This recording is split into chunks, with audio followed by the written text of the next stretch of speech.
Standard 5, Subject SS, Chapter 16, The Freedom Struggle, The Gandhian Phase. Mohandas Karamchand Gandhi was born in 1869 in Porbandar, Gujarat. He studied law in England and spent about 22 years in South Africa practicing it. He was shocked to see the humiliation that Indians suffered in South Africa. He too was humiliated on several occasions. Gandhiji came to India and became an important leader of the Indian National Congress.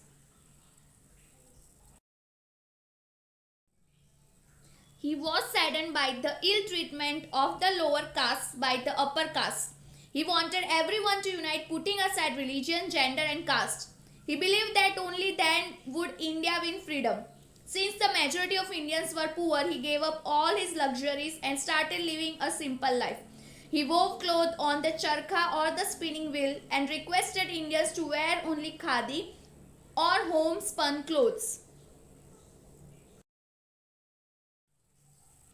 He set an example by living with those who were called untouchables. He gave them a new name, Harijans, which meant children of God. He impressed upon people that the way to getting freedom from the British rule was non-violence and non-cooperation. His freedom struggle was based on Satyagraha, the twin principles of truth and non-violence. The Rowlatt Act was passed in 1919. It gave the British the power to send anyone to jail without a trial in court. Very strict measures were taken if anyone protested against the various acts of the government. Jallianwala Bagh Massacre. Another important event that occurred during this period was the Jallianwala Bagh incident in Amritsar.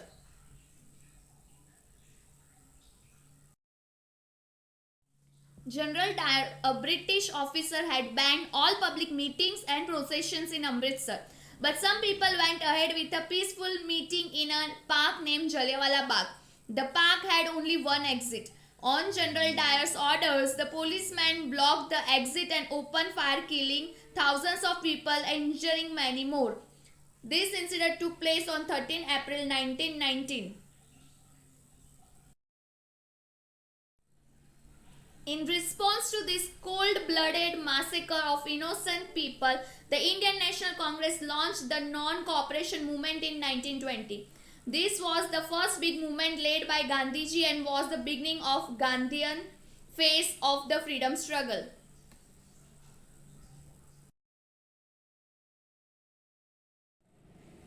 The non-cooperation movement was a non-violent protest and followed the method of Satyagraha.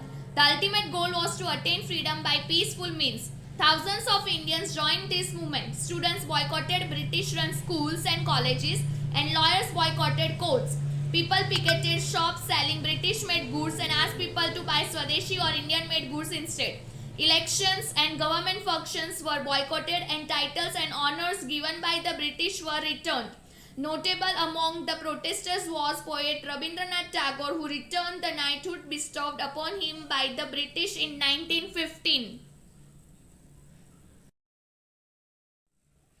But the movement, which was supposed to be peaceful, turned violent in 1922 at Chauri Chura in Uttar Pradesh. A procession of farmers was fired at by the British, and in retaliation, the people burned down the Chauri Chura police station. Disappointed, Gandhiji called off the movement. The Congress continued to protest against the government's acts of suppression. Some Indians who were disappointed with the withdrawal of the non-cooperation movement started revolutionary activities against the British. These revolutionary nationalists felt that non-violent movements would not lead to independence. Revolutionaries such as Bhagat Singh, Chandrasekhar Azad, Jatin Das, Surya Sen, Binoy Badal and Dinesh defied the British and were put to death. They are remembered for their bravery even today. Simon Commission. In 1928, the British government appointed a commission under Sir John Simon named Simon Commission. The aim of the commission was to review the law and order situation in India and come up with the new reforms. When the commission arrived in India, the Congress boycotted it as there were no Indians among the 7 members of the commission. The people greeted the commission with the black flags and protests. Lala Lajpat Rai was severely injured in the lathi charge at the protest and as a result died a few days later. Civil disobedience movement. The Congress now wanted complete independence from the British. It decided to celebrate Independence Day on 26 January 1930 and raise its own flag. It also decided to launch a new movement under the leadership of Gandhiji called the Civil Disobedience Movement. Other leaders of the movement were Dr. Rajendra Prasad, Sardar Vallabhbhai Patel, Maulana Abul Kalam Azad, Sarojini Naidu and Jawaharlal Nehru.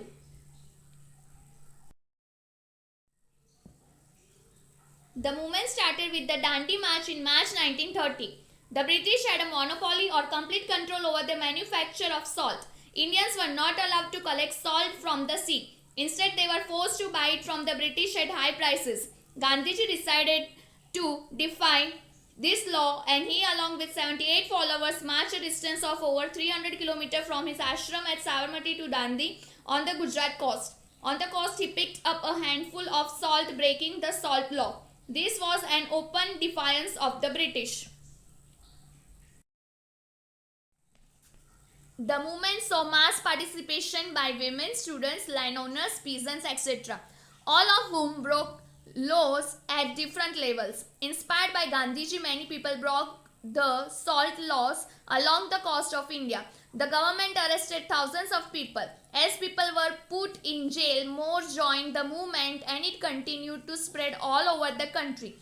The civil disobedience movement went on till 1934. Gandhiji along with other leaders was arrested. The British were forced to make some changes in the Government of India Act of 1935, but the Indians were unhappy. They did not want any changes but wanted the British to leave India.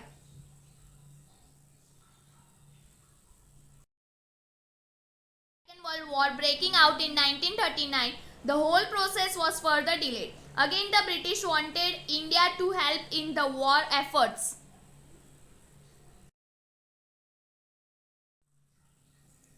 But the Congress, dissatisfied with the response of the government, launched the Quit India movement in 1942. Gandhiji gave the slogan of do or die, meaning either Indians should win freedom or die trying to get it. Subhash Chandra Bose, popularly called Netaji, was one of the most highly respected leaders of the independence movement. He led the Indian National Army or the Azad Hind Fauj and fought for India's freedom. He believed that the freedom could be obtained by force. Although put in jail many times, he escaped to Russia, from where he went to Germany and from there to Japan. He worked mostly from outside the country, garnering support. In 1945, after the end of the Second World War, the British had no option but to give India independence, and on 15 August 1947, India became a free country.